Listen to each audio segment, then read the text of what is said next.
الصلاة والسلام على رسوله الذي لا نبي بعده أما بعد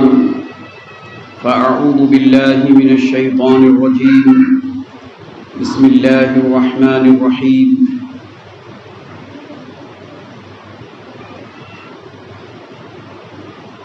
معزز حاضرین مجلس، سامعین کرام، سامعات معظمات، السلام علیکم ورحمۃ اللہ تعالی وبرکاتہ۔ اللہ تبارک و تعالی نے ہر دور میں ایسے رجال کو پیدا کیا جنہوں نے دین اسلام کی حفاظت، اس کی ترویج، اس کے اصولوں کو واضح طور پر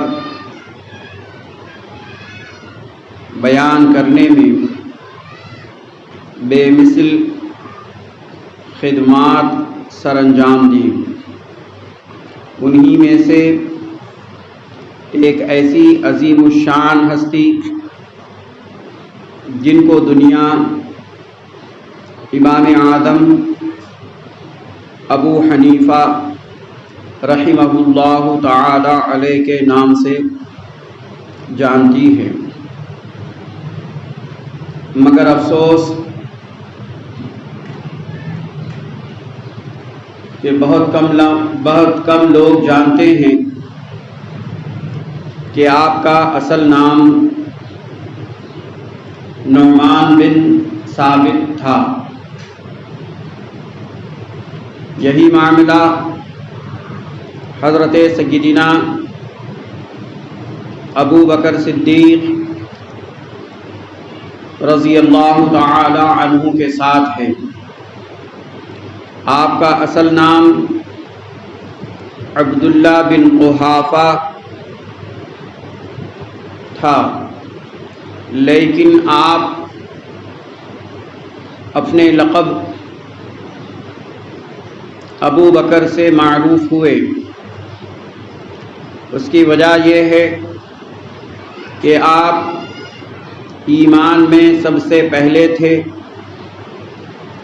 رفاقت نبوی صلی اللہ تعالی علیہ وسلم میں سب سے پہلے تھے، اور خلافت میں سب سے پہلے تھے۔ جیسے حضرت سیدنا امام اعظم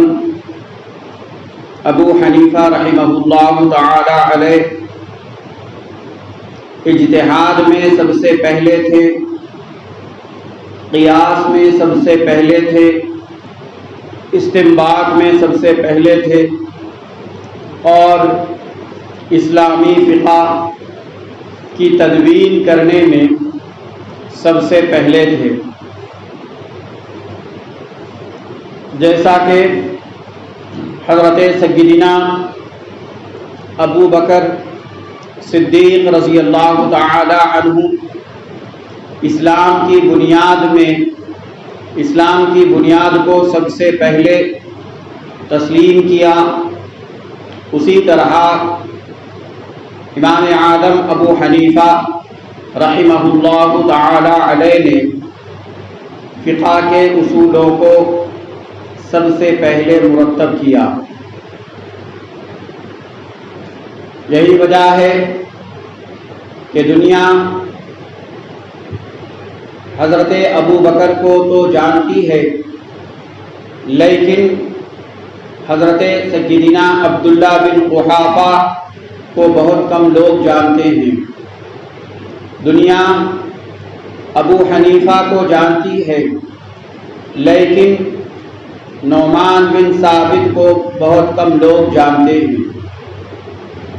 اللہ تبارک و تعالی نے امام اعظم ابو حنیفہ رحمہ اللہ تعالی علیہ کو غیر معمولی ذہانت عطا فرمائی، بڑے سے بڑا پیچیدہ کوئی مسئلہ ہو آپ کی بصیرت کے سامنے حل ہو جاتا تھا۔ ایک ایسی ہی مثال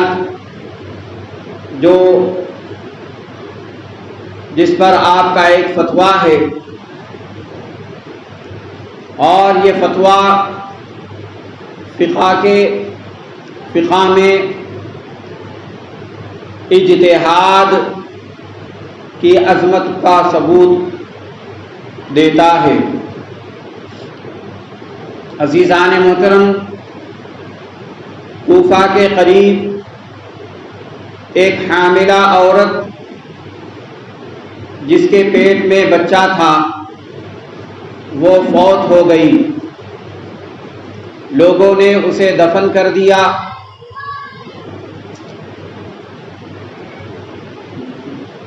جب اس کی اطلاع امام اعظم ابو حنیفہ رحمہ اللہ تعالی علیہ کی خدمت میں پہنچی تو آپ نے فوراً حکم دیا، ایک فتویٰ دیا، وہ یہ کہ اس عورت کو قبر سے نکالا جائے اور اس کے پیٹ کو کھولا جائے اور اس میں سے بچے کو نکال لیا جائے، پھر اس کے بعد اسی طرح اسے قبر میں رکھ کر قبر کو بند کر دیا جائے۔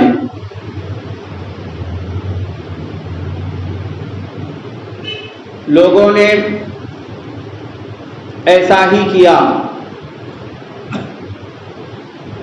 اس عورت کو قبر کو کھولا گیا، اس قبر سے اس عورت کو نکالا گیا، اس میت کو نکالا گیا،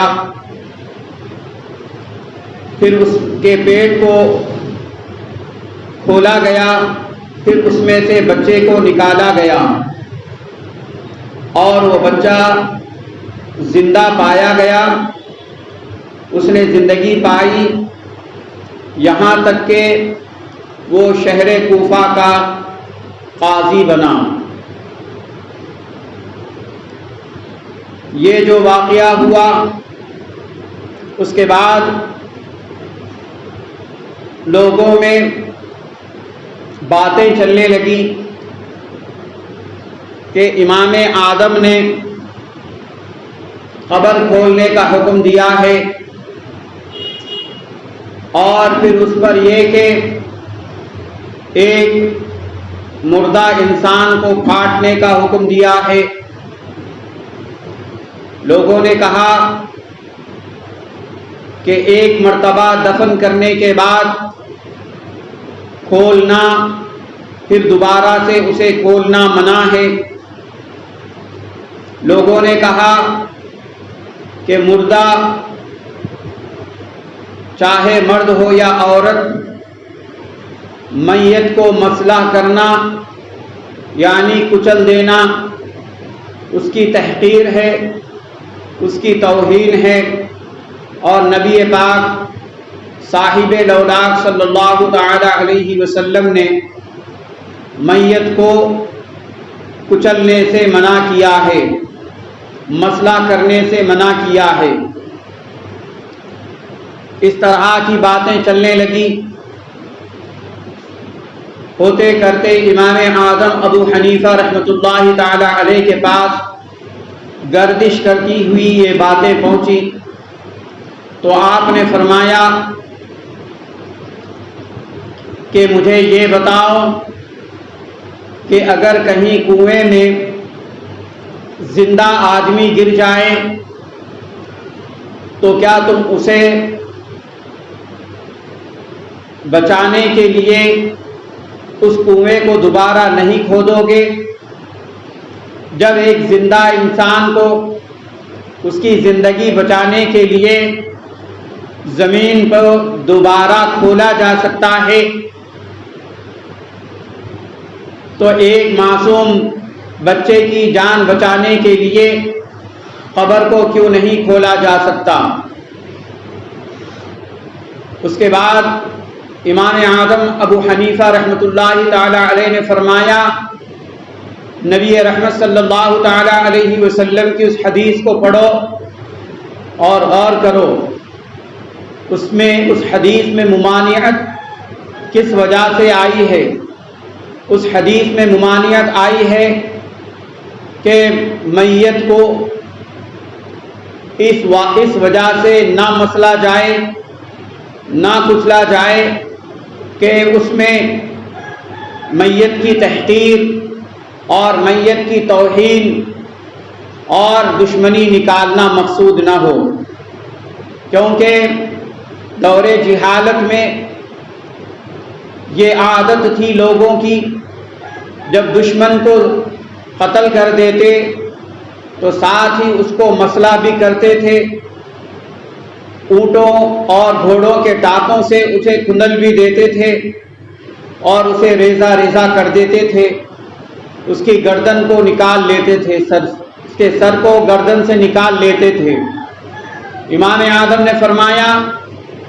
ہم نے جو پیٹ چاک کیا ہے ایک زندگی بچانے کے لیے چاک کیا ہے، نہ کہ اس عورت کی توہین مقصود تھی، نہ اس عورت سے دشمنی مقصود تھی، نہ اس عورت کی تحقیر مقصد تھی، نہ اس عورت کو کچلنا مقصد تھا، بلکہ ایک زندگی بچانا مقصد تھا۔ بقدر ضرورت ہم نے اس عورت کا، اس میت کا احترام کرتے ہوئے اس کے پیٹ کو اتنا ہی چاک کیا جتنی کی ضرورت تھی، اور اس میں سے اس بچے کو نکالا، اور اس وقت نکالا جب بچہ زندگی کے ساتھ تھا، اور بچہ اس وقت زندگی کے ساتھ ہوتا ہے جب حاملہ کا حمل 6 مہینے سے زیادہ ہو جائے۔ تو امام اعظم نے کہا کہ ہم نے میت کے حمل کے پیٹ کو اس وقت ہی کھولا ہے جب حمل کی مدت 6 مہینے پار کر چکی تھی، بچہ زندگی پا چکا تھا۔ اگر اسے ایسے ہی چھوڑ دیا جاتا تو ایک بے گناہ کی زندگی کو جان بوجھ کر ہلاکت میں ڈالنے کا گناہ لازم آتا، کیونکہ قرآن پاک نے کہا کہ تم اگر کسی کو جان بوجھ کر قتل کرو گے تو ایسا ہے جیسے کہ ساری انسانیت کو قتل کرنا۔ پھر اسی قرآن میں ہے، اللہ تبارک و تعالی نے فرمایا، وَمَنْ أَحْيَاهَا فَكَأَنَّمَا أَحْيَا النَّاسَ جَمِيعًا، ایک زندگی بچانا ایسا ہے جیسے ساری انسانیت کی زندگی بچانا ہے۔ یہاں پر اس وجہ سے ہم نے اس بچے کو اس ماں کے پیٹ سے نکالا کہ بے قصور بچے کی ہلاکت کے گناہ سے ہم محفوظ ہو جائیں، اور ایک زندگی بچانے، ایک بچے کی بے قصور بچے کی موت ہونے سے اس کی زندگی بچا لی جائے، زندگی بچانے کا ثواب حاصل کرے، اور بے قصور زندگی کو ہلاکت میں ڈالنے کے گناہ سے بچنے کے لیے ہم نے یہ عمل کیا ہے۔ یہ امام اعظم ابو حنیفہ رحمۃ اللہ تعالی علیہ کی ذہانت تھی، انہوں نے قرآن میں اور حدیث میں دیکھ کر اس مسئلے کا حل نکالا اور ایک بچے کی جان بچائی۔ اس کے بعد آپ کے بعد فقہا آتے گئے اور اس اصول پر، آپ کے اس نکالے ہوئے فرعی مسئلے پر، اس تفریع پر آج بھی فقہا عمل کرتے ہیں۔ آج کے دور میں بھی آپ نے دیکھا ہوگا کہ بہت ساری حاملہ عورتیں سفر کرتی ہیں، کبھی بس میں سفر کرتی ہے، کبھی ٹرین میں سفر کرتی ہے، تو کبھی بائکس پر سفر کرتی ہے۔ خدا نہ خواستہ کوئی ایسی خاتون کسی گاڑی پر سفر کر رہی ہو اور اس کا حمل 6 مہینے سے زیادہ ہو اور اس کے بچے کو زندگی حاصل ہو گئی ہو، اس کے بعد خدا نہ خواستہ اس کے ساتھ حادثہ پیش آ گیا ہو، تو جب عورت اس حال میں اگر خدا نخواستہ ہلاک ہو گئی ہو، فوت ہو گئی ہو، تو آج سرجری کے ذریعے سے بچے کو اس کے پیٹ سے نکال لیا جاتا ہے اور اسے پھر سرجری کے ذریعے سے اس کے پیٹ کو محفوظ کرتے ہوئے اسے باحفاظت قبر میں رکھ دیا جاتا ہے۔ یہ جو عمل کیا جا رہا ہے وہ امام اعظم ابو حنیفہ رحمۃ اللہ تعالی علیہ کا صدقہ ہے، جنہوں نے قرآن و حدیث کی روشنی میں اصول نکال کر اس پر تفریح کرتے ہوئے قیامت تک آنے والے مسلمانوں کے لیے ایک مسئلہ حل کر کے دے دیا۔ اسی طرح پھر فقہا نے اسی مسئلے کی روشنی میں یہاں تک لکھا ہے کہ اگر کوئی آدمی کسی کا سونا کھا لے یا کوئی ہیرے ایسی قیمتی مال کھا لے جو قیمتی ہو اور اس کے پیٹ میں چلا جائے اور پیٹ میں جانے کے بعد وہ کھانے والا آدمی اگر فوت ہو جائے تو فرمایا گیا کہ اس فوت ہونے والے آدمی کے پیٹ سے اس سونے کو نکالا جائے گا، اس ہیرے کو نکالا جائے گا اور مالک کو پہنچا دیا جائے گا اور اس کے پیٹ کو پھر سرجری کے ذریعے سے اسٹیچز ڈال کر اسے محفوظ طریقے سے قبر میں لوٹا دیا جائے گا۔ آج امام اعظم ابو حنیفہ رحمۃ اللہ تعالی علیہ کے اس تفریح پر سارے فقہا عمل کر رہے ہیں اور قیامت تک جتنے ایسے مسائل اس تفریح کے تحت آتے چلے جائیں گے سارے کے سارے اس مسئلے پر عمل کرتے ہوئے اپنے دین کو بھی بچا لیں گے اور اپنے ایمان کو بھی بچا لیں گے۔ عزیزان محترم، یہی وجہ ہے، اسی لیے کہا جاتا ہے کہ تقلید دین و شریعت کا بنیادی مسئلہ ہے۔ تقلید کر لیں گے تو دین پر چلنا آسان ہوگا اور تقلید نہ کریں گے تو دین پر چلنا بڑا مشکل ہے۔ اور ایک مسئلہ میں آپ کی خدمت میں رکھتا ہوں کہ ایک مرتبہ امام اعظم ابو حنیفہ رحمہ اللہ تعالی علیہ کی خدمت میں آپ کے استاد محترم حضرت امام اعمش علیہ الرحمہ کا واقعہ آ گیا۔ امام اعمش رحمہ اللہ تعالی علیہ نے امام اعظم سے کہا کہ اے ابو حنیفہ، دیکھو کہ مجھ سے ایسی غلطی ہو گئی کہ اب اس کا حل مجھے مشکل نظر آتا ہے۔ امام اعظم نے اپنے استاد معزز سے پوچھا کہ حضرت کیا غلطی ہو گئی؟ تو انہوں نے کہا کہ میری اور میری بیوی کے درمیان تھوڑی سی ناگواری پیش آئی، تو میں نے میری بیوی سے کہا کہ اگر میری بیوی نے مجھ سے کہا کہ میں تم سے بات نہیں کروں گی، تو میں نے بھی کہہ دیا کہ اگر فجر سے پہلے، اذان سے پہلے تو مجھ سے بات نہیں کرتی ہے تو تجھ پر 3 طلاق ہے۔ اب رات کا آدھا حصہ ہو گیا ہے، میری بیوی ہے کہ پلٹ کر سو گئی ہے، اور تم تو جانتے ہو عورتیں بڑی ضدی ہوتی ہے، اذان کے لیے بالکل مختصر سا وقت بچا ہے، اگر اذان ہو جاتی ہے تو پھر میری بیوی مجھ سے جدا ہو جائے گی، میرے بچوں کا مسئلہ ہوگا۔ اے ابو حنیفہ، تم دین کو سمجھتے ہو، دین کے مزاج کو جانتے ہو، تم اس مسئلے کا حل بتاؤ۔ امام اعظم ابو حنیفہ نے اپنے استاد محترم سے کہا کہ آپ آرام سے جا کر گھر میں سو جائیں، آپ کے اور آپ کے اہلیہ کے درمیان طلاق نہیں ہوگی۔ اس کے بعد مسجد کے مؤذن کے پاس گئے اور جا کر کہا کہ 4 بجے اذان دے دینا۔ اس کے بعد 4 بجے اذان دے دی گئی۔ اذان دیتے ہی امام اعمش علیہ الرحمہ پھر فوراً دوڑتے ہوئے آئے اور جیسے ہی اذان دی گئی، 4 بجے اذان دی گئی، اذان دیتے ہی امام اعمش علیہ الرحمہ کی بیوی نے کہا کہ ہو گیا، لو اچھا ہو گیا، دماغ ٹھنڈا ہو گیا، دماغ کو سکون ہو گیا، دل ٹھنڈا ہو گیا۔ اب امام اعمش ابو حنیفہ رحمۃ اللہ تعالی علیہ کے پاس آئے اور کہا کہ اے امام ابو حنیفہ، کیا ہو گیا؟ اذان تو ہو گئی۔ امام اعظم نے کہا کہ آپ چلے جائیں، آرام سے رہے، طلاق نہیں ہوئی ہے۔ اس کے بعد پھر مؤذن سے کہا کہ وقت پر جس طرح روزانہ حسب معمول اذان دی جاتی ہے اس وقت اذان دے، اور اذان دینے کے بعد یہ بھی اعلان کریں